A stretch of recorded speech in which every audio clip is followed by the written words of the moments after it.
ఉమ్మడి ఆదిలాబాద్ జిల్లాలో పులులకు రక్షణ లేకుండా పోతోంది. నిరంతరం పర్యవేక్షించాల్సిన అటవీ శాఖ అధికారుల నిర్లక్ష్యంతోనే పులులు హతమవుతున్నాయని ఆరోపణలు వస్తున్నాయి. పులుల సంరక్షణకు పకడ్బందీగా చర్యలు తీసుకోవాల్సిన అధికారులు ఆ దిశగా చర్యలు తీసుకుంటున్నారా అనే ప్రశ్నలు తలెత్తుతున్నాయి. అసలు కాగజ్ నగర్ కారిడార్లో పులుల మరణాలపై బిగ్ టీవీ గ్రౌండ్ రిపోర్ట్.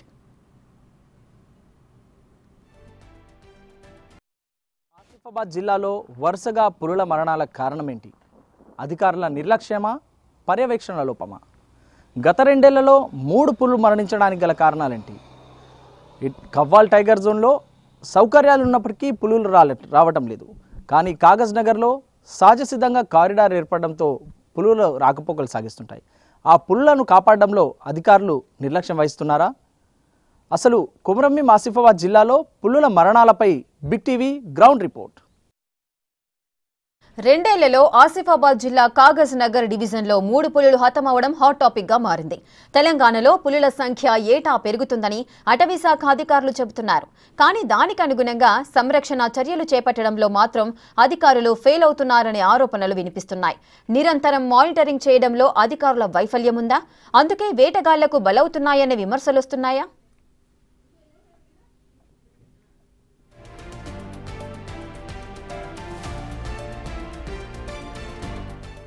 ఉమ్మడి ఆదిలాబాద్ జిల్లా పులుల కారిడార్ ప్రాంతం వేటగాళ్లకు ప్రధాన లక్ష్యంగా మారింది.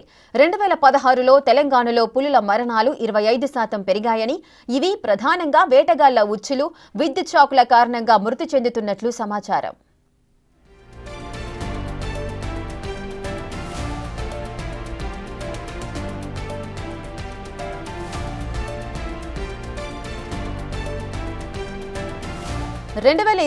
లో కాగజ్ నగర్ కారిడార్ కు K15, S9 అనే 2 పులులు దరిగాం అటవీ ప్రాంతంలో మరణించాయి. అవి 2 పులులు విషపూరితమైన పశువుల మాంసం తినడం ద్వారా మరణించినట్లు అధికారులు తెలిపారు. ఈ ఘటనలో గతంలోనే 2 రైతులు, 1 బాలుడిని అరెస్ట్ చేశారు. తాజాగా ఈ నెల 14న రాత్రి వేటగాళ్ల ఉచ్చుకు కాగజ్ నగర్ డివిజన్ పెంచికల్పేట రేంజ్ లో మరో పులి బలైంది. ఈ విషయం ఆలస్యంగా వెలుగులోకి వచ్చింది. ఈ నెల 15న ఉదయం తునికాకు సేకరణకు వెళ్లిన కూలీలు చనిపోయిన పులిని చూసి అటవీ అధికారులకు సమాచారం ఇచ్చారు. విషయం తెలుసుకున్న అధికారులు వెతకగా పులి కళేబరం కనబడలేదు. కానీ ఘటనా స్థలానికి 400 మీటర్ల దూరంలో జంతువును పూడ్చిన ఆనవాళ్లు కనిపించాయి. అనుమానం వచ్చి తవ్వగా చర్మం, గోళ్లు, దంతాలు లేకుండా ఉన్న జంతువు కళేబరం లభించింది. దీంతో ఆ కళేబరానికి పోస్టుమార్టం నిర్వహించిన అధికారులు 7 నుంచి 8 ఏళ్ల ఆడపులిగా నిర్ధారించారు.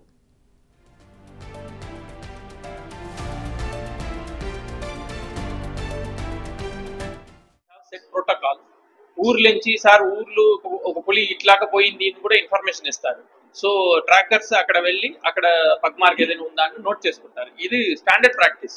సో ఆ రోజు కూడా చనిపోయింది ఎగ్జాక్ట్ గా ఇన్ఫర్మేషన్ రాలేదు, ఒక పులి చూసాము అని చెప్తే వాళ్ళు పోవాలి. ఒక్కొక్క టీమ్ కు ఇంచుమించి 20-30 విలేజెస్ ఉంది. సో ఏ గ్రామంలో మనకి ఇన్ఫర్మేషన్ వస్తే వాళ్ళు పోతారు, వాళ్ళు వెళ్ళి రికార్డ్ చేసుకున్నారు పులి ఉంది అంటే.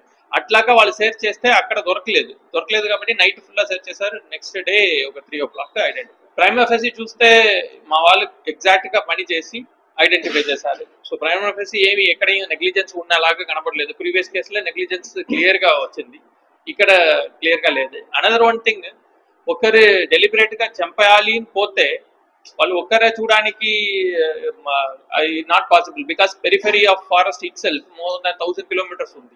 పెరిఫెరీని చూస్తే 1000 kilometerకి సెక్యూరిటీ పెట్టడానికి ఇబ్బంది. కానీ వీళ్ళు ఐడెంటిఫై చేశారు. అదే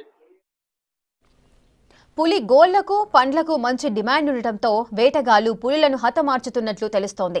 తాజాగా పెంచికల్పేట రేంజ్లో వేటగాళ్ల ఉచ్చుకు బలైన పులి K8 పులేనా కాదా అనేది అధికారులు నిర్ధారణకు రాలేకపోతున్నారు. చర్మం లేకుండా ఉండటంతో పులిని గుర్తించడం అధికారులకు సవాల్గా మారింది. ఈ ఘటనలో అనుమానితులు గతంలో ఇలాంటి కేసుకు సంబంధం ఉన్న 40 మందిని అదుపులోకి తీసుకుని విచారించి 5గురిని గుర్తించారు అధికారులు. వీళ్లను విచారించగా నిజాలు బయటకొచ్చాయి. పులి అవశేషాలను అటవీ శాఖ అధికారులు స్వాధీనం చేసుకున్నారు. పులికి వెనకాలే పోవడానికి కాదు, అట్లాగపోతే వీళ్ళకి కూడా డేంజర్. 24 hours అదొక సైన్ తెలవాలి, డైరెక్ట్గా చూడాలి, లేకపోతే స్కాట్ ఉండాలి, లేకపోతే కెమెరాలో ఉండాలి. 24 hours వన్స్ అది ఇదే ఆల్ ఇండియా ట్రాకింగ్ సిస్టమ్. అది 24 hours లేదు, 40 to 48 hours వాళ్ళు చూడలేకపోతే ఏ సైన్ దొరకలేదంటే ఎమర్జెన్సీ డిక్లేర్ చేస్తారు. అటువంటి 13th వరకు అది మానిటరింగ్లే ఉంది. ఇక్కడ లేకపోతే మహారాష్ట్ర అక్కడ అవుతారు. సో మహారాష్ట్రలో వాళ్ళు ఉంది అని చెప్తే ఓకే, ఏదో ఒక స్టేట్లో 24 అవర్స్లో వన్స్ ఇట్ వాస్ విజిబుల్ తెలిసిపోతుంది. 48 అవర్స్ లేదు కాబట్టి సెర్చ్ అయింది. ఇప్పుడు అయింది. గతేడాది జనవరిలో కాగజ్నగర్ మండలం షెర్కెపల్లి అటవీ ప్రాంతంలో K15 S9 రెండు పులులు మృతి చెందాయి. ఆడపులి మృతి చెందడంతో మరో పులిజాడ కోసం అటవీ అధికారులు ట్రాకింగ్ బృందాలను ఏర్పాటు చేసి గాలించారు. ఇదే క్రమంలో మృతి చెందిన పెద్ద పులి మృతదేహం లభించింది. ఆడపులి మృతదేహం లభించిన ప్రాంతానికి 2 కిలోమీటర్ల దూరంలోనే మరో పులి మృతదేహం లభించింది. పులుల మధ్య జరిగిన ఘర్షణలో పులి పిల్ల చనిపోయినట్లు మొదట అధికారులు భావించారు. అయితే వెంటనే మగ పులి చనిపోవడం, దానికి ఉచ్చు బిగిసి ఉండటంతో విషప్రయోగం జరిగినట్లు అధికారులు తేల్చారు.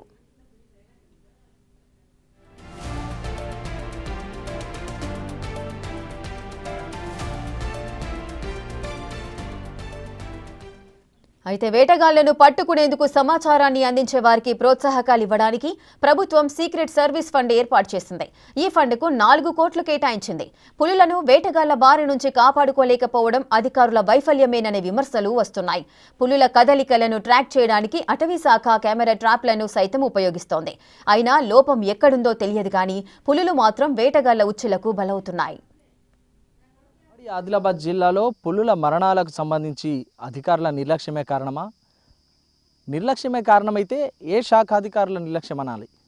ఇటు అటవీ శాఖ పర్యవేక్షణ లోపమా, లేదా విద్యుత్ తీగలకు బలవుతుండగా అటవీ శాఖ వారించినా కూడా, వినతి పత్రాలు ఇచ్చినా కూడా తీగలను తొలగించని చర్యలు తీసుకొని విద్యుత్ శాఖ నిర్లక్ష్యమా?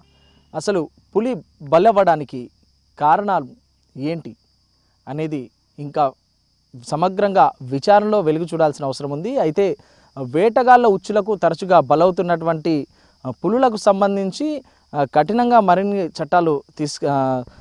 చట్టపరంగా చర్యలు తీసుకుంటే ఇలాంటి సంఘటనలు పునరావృతం కావనైతే ఏదైతే వైల్డ్ లైఫ్కి సంబంధించిన ప్రకృతి ప్రేమికులు ఉన్నారో వారు చెప్తున్నటువంటి పరిస్థితి. మొత్తానికైతే విద్యుత్ శాఖ లేదా అటవీ శాఖ నిర్లక్ష్యమనాలో ఏమనాలో తెలియదు కానీ పులులు లేని ప్రదేశాలలో వసతులు కల్పిస్తున్నటువంటి తరుణంలో ఇక్కడ సహజసిద్ధంగా పులులు వస్తున్నటువంటి సందర్భంలో అలాంటి పులులు కూడా మృత్యువాత పడడం ఆలోచించాల్సిన విషయంగా పరిగణిస్తుంది. వీడియో జర్నలిస్ట్ భూమేష్తో ఇర్ఫాన్, బిగ్ టీవీ, కాగజ్నగర్ నుంచి.